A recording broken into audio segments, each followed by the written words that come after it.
Vittorio et Florentin vont jouer le temps du test, un véritable couple amoureux. Dans ce quartier central de Tours où les populations se mêlent, ils se positionnent en terrasse et vont manifester publiquement des gestes d'affection. Une opération testing de la LGBT.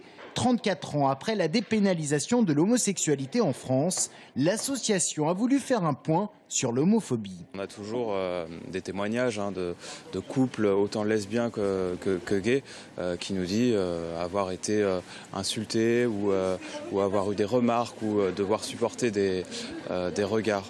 Alors comment les passants vont-ils réagir à la présence d'un couple homo qui vit librement son amour dans l'espace public? Premier constat, si beaucoup ne prêtent aucune attention à leur présence, d'autres jettent un regard, parfois avec insistance, au point même de se retourner. Pour certains, la scène est commentée. C'est le cas de ce couple. La femme en rigole, le mari, lui, semble consterné.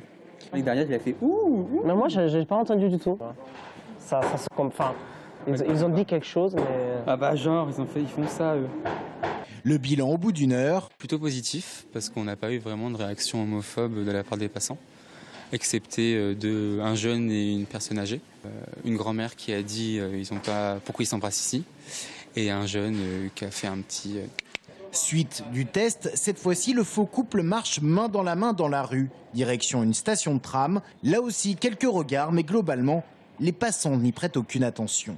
On s'attendait à ce que quand même les gens se retournent en plus. Ça veut dire que les gens sont vraiment prêts à accepter le fait que comme un couple hétéro, aussi un couple homo peut se promener dans la rue ou se faire de câlins assis sur une table de bar. Phase ultime du test, nous demandons directement aux passants ce qu'ils en pensent. Ils ont l'air mignons, hein.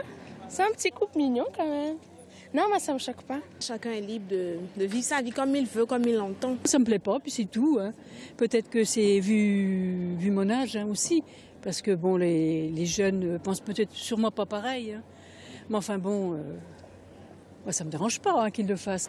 En 2015, SOS Homophobie a recensé 163 agressions physiques sur homosexuels en France et a comptabilisé plus de 2200 témoignages d'insultes et faits divers. Les temps changent, les esprits évoluent, mais dans les années 2010, la lutte contre l'homophobie reste encore une réalité.